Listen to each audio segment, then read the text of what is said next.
My self Alka and welcome to our excellence family. चलिए friend, start करते हैं हमारी BST के चैप्टर 11 को, जिसमें हम जानेंगे विपणन के बारे में। विपणन मतलब हम जानेंगे मार्केटिंग के बारे में। ठीक है फ्रेंड्स, कि मार्केटिंग कैसे की जाती है। अक्सर हम नाम सुनते हैं मार्केटिंग या विपणन का, लेकिन इसमें किन बातों को शामिल किया जाता है, कैसे मार्केटिंग का काम होता है, कैसे ग्राहक को वस्तु खरीदने के लिए इसमें कन्वेंस किया जाता है, कौन कौन सी क्रियाओं को अपनाया जाता है, कौन कौन सी क्रियाओं को अपनाया जाता है जिससे विपणन का काम आसान होता है या विपणन का जो उद्देश्य होता है वो पूरा होता है। तो हम इस चैप्टर के अंदर सबके बारे में जानेंगे, जैसे विपणन मिश्रण, विपणन दर्शन, ब्रांडिंग, ट्रेडमार्क, लेबलिंग, पैकेजिंग, इन सब के बारे में जानेंगे, क्योंकि ये सभी क्या है, विपणन काम को और अच्छा बनाता है। ठीक है फ्रेंड्स, तो सबसे पहले हम स्टार्ट करते हैं हमारा फर्स्ट पार्ट, जिसमें हमें जानना है विपणन का अर्थ और इसकी विशेषता।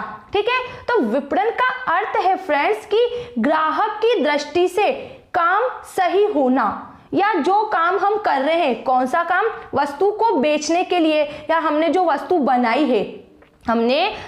बनाई है, वो वस्तु ग्राहक की दृष्टि से एकदम सही हो, तो वो कहलाता है विपणन। और ग्राहक की दृष्टि से सही कैसे होगा, हम उसको बनाते समय ग्राहक की प्रत्येक प्रकार की आवश्यकताओं को, उसकी रुचि, फैशन, हर एक बात को ध्यान में रखेंगे तब। ठीक है, तो देखते हैं विपणन का अर्थ और क्या होता है। इसके लिए हम इस डेफिनेशन को पढ़ेंगे। ठीक है, तो लिखा है यहाँ, विपणन शब्द से आशय वस्तुओं के क्रय विक्रय से नहीं है, अपितु उन समस्त क्रियाओं से है जो किसी वस्तु में उत्पादन से लेकर उपभोग तक निष्पादित की जाती है। मतलब केवल विपणन का मतलब ये नहीं है कि कोई वस्तु बन गई है, उसको खरीदो और ग्राहक को कन्विंस करके बेचो। उसका उद्देश्य है, ग्राहक को वस्तु जब बेच देते हो तो ग्राहक संतुष्ट हो जाना चाहिए। ठीक है, कि वस्तु का उत्पादन से लेकर ग्राहक तक की संतुष्टि, वस्तु का उत्पादन से लेकर ग्राहक की संतुष्टि तक किए जाने वाले सारे कार्य विपणन के अंदर आते हैं। उदाहरण के लिए, उपभोक्ता की आवश्यकताओं की पहचान करना, उत्पादन के विकास के लिए सूचना एकत्रित करना, उपयुक्त उत्पाद पैकेज का रूपांकन करना, ब्रांड नाम देना, ऐसी प्रक्रिया है जिन्हें वास्तविक उत्पादन को प्रारंभ करने से पहले किया जाता है। इसी प्रकार से बिक्री की पुनरावृत्ति के लिए ग्राहकों से अच्छे संबंधों के लिए कई प्रक्रियाएं की जाती है। तो यह कहलाता है विपणन। क्या पढ़ा, केवल वस्तु का क्रय विक्रय करना विपणन नहीं होता है, क्रय विक्रय के उपरांत ग्राहक की संतुष्टि भी होना चाहिए। केवल किसी ग्राहक को कन्विंस करके, ग्राहक मतलब जो वस्तु को खरीदता है, उसको आकर्षित करके वस्तु के प्रति, या उसको भ्रमित करके, या किसी भी तरीके से वस्तु खरीदने के लिए तैयार करना विपणन नहीं है। उस ग्राहक की संतुष्टि होना भी आवश्यक है। हमने फर्स्ट में ही पढ़ लिया था कि विपणन का क्या अर्थ है, हमारा काम या हमारी वस्तु ग्राहक की दृष्टि से सही होनी चाहिए, तो वहां पर विपणन है। ठीक है, तो इस प्रकार विपणन का अर्थ है ग्राहक की आवश्यकताओं का पता लगाना, उन्हें संतुष्टि प्रदान करना, उनकी रुचि फैशन का पता लगाना, और व्यापार के विकास हेतु क्या क्या काम किए जाए। इस तरह से कस्टमर के साथ हमारे टर्म्स होने चाहिए, हमारे संबंध होने चाहिए, जिससे ग्राहक फिर से हमारे पास उस वस्तु को खरीदने के लिए आए। तो ये कहलाता है विपणन। ठीक है फ्रेंड्स, अब देखते हैं इस विपणन की क्या विशेषता होती है। मतलब ये जो मार्केटिंग की जाती है, ग्राहक उत्पाद से लेकर ग्राहक तक की संतुष्टि का ये जो काम है विपणन का, तो ये अपने अंदर किन किन बातों को लेता है, किन किन बातों का विपणन के अंदर समावेश होता है। तो बोला, अपेक्षा एवं आवश्यकताएं, उत्पाद का सृजन, ग्राहक के योग मूल्य और विनिमय पद्धति, इन चार बातों का विपणन के अंदर समावेश होता है। अब इन चारों का मीनिंग क्या होता है, ये तो हमें इसे पढ़ने से पता चलेगा। ठीक है, तो एक एक करके हम इन चारों विशेषताओं को जानेंगे। फर्स्ट हम यहाँ पर जानते हैं अपेक्षा एवं आवश्यकता को, लेकिन उससे पहले यहाँ एक और लाइन लिखी है जिसमें बताया है कि विपणन एक सामाजिक प्रक्रिया है जिसको लोग बातचीत कर दूसरों को एक विशेष प्रकार से व्यवहार के लिए प्रेरित करते हैं। जैसे किसी उत्पाद अथवा सेवा को क्रय करना, वह उन पर किसी प्रकार का दबाव नहीं डालते, अतः विपणन की निम्न विशेषता स्पष्ट होती है। क्या बोल रहा है कि विपणन के अंदर जो ग्राहक है, जो क्रेता है, वस्तु को खरीदने वाला, उसको किसी प्रकार से बाध्य नहीं किया जा सकता। मतलब क्रेता और विक्रेता, विक्रेता वस्तु को बेचने वाला, क्रेता वस्तु को खरीदने वाला, वो दोनों ही एक दूसरे को वस्तु खरीदने बेचने के लिए बाध्य नहीं कर सकते। उन दोनों के बीच स्वतंत्र प्रतियोगिता होती है। अपनी इच्छा से कोई भी वस्तु को खरीद सकते हैं, या विक्रेता को अगर सही लगे तो क्रेता जो मूल्य बताता है वस्तु का, उस पर वस्तु को बेच सकता है। ठीक है, तो यहां लिखा है अपेक्षा एवं आवश्यकता। इसका क्या अर्थ है? लिखा है विपणन प्रक्रिया व्यक्ति एवं समूह को वह जो कुछ चाहते हैं उसे प्राप्त करने में सहायक होती है। अतः लोगों को विपणन प्रक्रिया में लगने के लिए प्रेरित करने का प्राथमिक कारण उनकी कुछ न कुछ आवश्यकताओं की पूर्ति करना है। क्या बोला? अपेक्षा एवं आवश्यकता।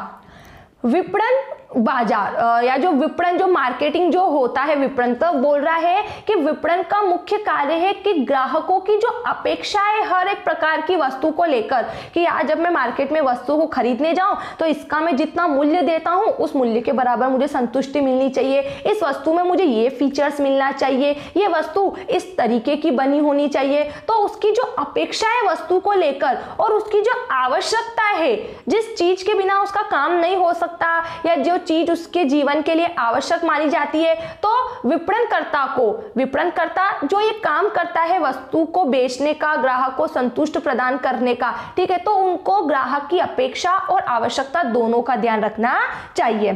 ठीक है। सेकंड, उत्पाद का सृजन। सृजन मतलब होता है रचना। विपणनकर्ता बाजार के लिए उत्पाद का निर्माण करता है। बाजार के लिए उत्पाद का निर्माण, देखो बाजार एक ऐसा स्थान है, सामान्य तौर पे तो कहीं भी कोई बाजार नहीं होता है। बाजार वहां होता है जहां व्यक्ति होते हैं, ठीक है, और उन व्यक्ति के बीच अगर किसी प्रकार की खरीदी बिक्री हो रही है और कोई वस्तु है तो वहां बाजार है। तो यहां ये बोला गया है कि जो बाजार है जहां क्रेता विक्रेता है, तो वो क्रेता विक्रेता किसके लिए है? कोई वस्तु के लिए है ना। तो विपणनकर्ता क्या करता है? उत्पाद का सृजन करता है बाजार के लिए। मतलब बाजार में जो क्रेता विक्रेता है उनके लिए कोई वस्तु वो बनाता है, कोई वस्तु को बाजार में लेकर आता है। बाजार उत्पाद से अभिप्राय किसी वस्तु के अथवा सेवा के संपूर्ण प्रस्तावन से है, जिनके लक्षण है आकार, गुणवत्ता, रुचि आदि, जो एक निश्चित मूल्य पर निश्चित दुकान अथवा स्थान पर उपलब्ध है। आ गया उत्पाद का सृजन, कि विपणनकर्ता बाजार में ग्राहकों के लिए उत्पाद का सृजन करता है, मतलब नई नई वस्तुओं को लेकर आता है और उन नई नई वस्तुओं से क्या करता है? उनकी आवश्यकताओं को पूरा करता है। ठीक है फ्रेंड्स, अगला देखो, लिखा है इसमें अगला, ग्राहक के योग्य मूल्य। ग्राहक के योग्य मूल्य, एक विपणनकर्ता क्या करता है? जब कोई वस्तु बनती है तो उस वस्तु के मूल्य को इस प्रकार से निर्धारित करने की सलाह देता है अपने उत्पादक को, जिससे है ना ऐसा लगे कि उत्पादक जब वस्तु को खरीदे तो उसे ऐसा ना लगे कि वह उसका बड़ा मूल्य चुका रहा है। उसे ऐसा लगना चाहिए कि जितना मूल्य मैं चुका रहा हूं उससे ज्यादा या उस मूल्य के बराबर ही मुझे इस वस्तु से संतुष्टि मिल रही है। ठीक है, तो लिखा है विपणन प्रक्रिया क्रेता एवं विक्रेता के बीच वस्तु एवं सेवाओं के विनिमय को सुगम बनाती है। क्रेता किसी वस्तु के क्रय का निर्णय लेते समय यह देखता है कि वह उनकी लागत की तुलना में उनकी आवश्यकताओं की पूर्ति कितने मूल्य तक करती है। किसी वस्तु का वह क्रय तभी करेगा जबकि उसे लगेगा कि उनके खर्च राशि का अधिकतम लाभ तथा मूल्य प्राप्त होगा। तो ग्राहक के योग्य मूल्य विपणनकर्ता की क्या विशेषता है? जो ग्राहक को कन्वेंस करता है, तो कन्वेंस करने के अंदर कौन सी बात समाहित है? कन्वेंस मतलब उसे प्रभावित या आकर्षित करने के अंदर कौन सी बात समाहित है? जैसे ये ग्राहक के योग्य मूल्य मतलब वस्तु की मूल्य कि वो जो कीमत है उसे ऐसी रखना कि ग्राहक जब उससे खरीदे तो उसे ऐसा ना लगे कि वो उसका अधिक मूल्य चुका रहा है, उसे ये लगे कि जितना पैसा दे रहा हूँ उस पैसे के बराबर मुझे संतुष्टि मिल रही है। क्योंकि हर एक व्यक्ति अपना मुनाफा देखता है, अपना फायदा देखता है जब जाके वस्तु को खरीदता है। ठीक है, एंड लास्ट इसमें दिया है विनिमय पद्धति। विनिमय मतलब क्रय विक्रय, तो ये क्रय विक्रय की पद्धति मतलब ये विधि, ये तरीका कैसा होना चाहिए। लिखा है विपणन प्रक्रिया विनिमय पद्धति के माध्यम से कार्य करती है। जो विपणन का जो काम है वो क्रय विक्रय से शुरू होता है। लोग मतलब क्रेता एवं विक्रेता विनिमय प्रक्रिया के माध्यम से अपनी इच्छित तथा आवश्यक वस्तुओं को प्राप्त करते हैं। ठीक है, प्राप्त करते हैं। फिर आगे लिखा, अतः विनिमय से अभिप्राय उस प्रक्रिया से है जिसके माध्यम से दो या दो से अधिक पक्ष किसी अन्य पक्ष से इच्छित वस्तु अथवा सेवा प्राप्त करने के लिए एकजुट हो जाते हैं, मतलब मिल जाते हैं, जो कुछ किसी अन्य वस्तु के बदले में देना चाहते हैं। विनिमय पद्धति सिंपल सा कि विपणनकर्ता विपणन के कार्य की शुरुआत ही, और विपणन का कार्य क्या है? ग्राहक की संतुष्टि करना। ठीक है, उत्पाद जब तैयार हो जाता है तो उसे ग्राहक तक पहुंचाना, उनके लिए जो कुछ कार्य करता है वो विपणन कहलाता है। तो ये उसके कार्य की शुरुआत विनिमय पद्धति से मतलब क्रय विक्रय से होती है। ठीक है, फिर आगे लिखा है, साथ ही किसी भी विनिमय के लिए निम्न शर्तों को पूरा करना महत्वपूर्ण है। विनिमय, क्रय और विक्रय, इन दोनों के लिए कौन कौन सी बातें होनी चाहिए? फर्स्ट है, इसमें कम से कम दो पक्षों का होना आवश्यक है, अर्थात क्रेता और विक्रेता।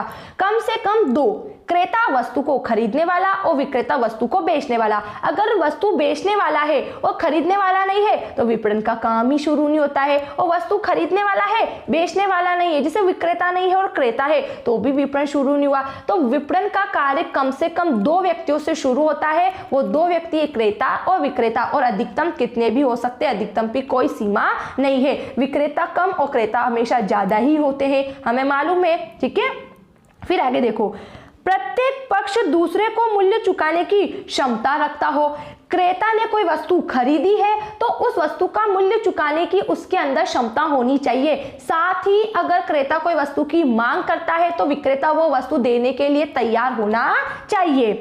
प्रत्येक पक्ष संप्रेषण एवं वस्तु अथवा सेवा की आपूर्ति के योग्य होना चाहिए। कोई भी विनिमय संभव नहीं है यदि क्रेता एवं विक्रेता का एक दूसरे से संप्रेषण नहीं है, या फिर वह दूसरे को कोई ऐसी वस्तु नहीं दे सकते जिसका कोई मूल्य नहीं हो। क्रेता विक्रेता के बीच बातचीत होनी चाहिए। बिना बातचीत के कैसे वस्तु का क्रय विक्रय होगा, है ना फ्रेंड्स? तो संप्रेषण का होना भी जरूरी है। संप्रेषण के अभाव में क्रेता विक्रेता या बाजार का कोई अर्थ नहीं है, क्योंकि आज क्रेता को कोई वस्तु चाहिएगी तो वो मुंह से तो बोलेगा, और विक्रेता उस वस्तु को केवल सुन के तो नहीं देगा, वो उसके बारे में उसे बताएगा। क्रेता कुछ विशेषता भी पूछ सकता है वस्तु की। तो कुल मिला के उन दोनों के बीच संप्रेषण होना चाहिए, मतलब बातचीत होना चाहिए।